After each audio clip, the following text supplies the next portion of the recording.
How to fix Roblox Gyroscope not working. First, you need to make sure that your device has a gyroscope sensor.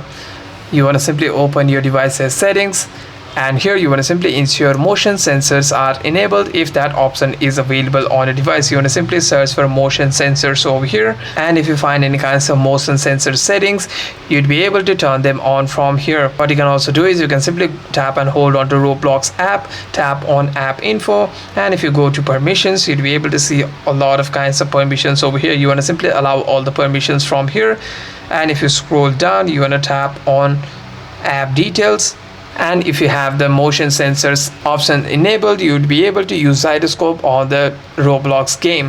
However, you want to simply join a game that supports the gyroscope controls as well, and you'll be able to manage that settings on the game's settings as well on the Roblox game.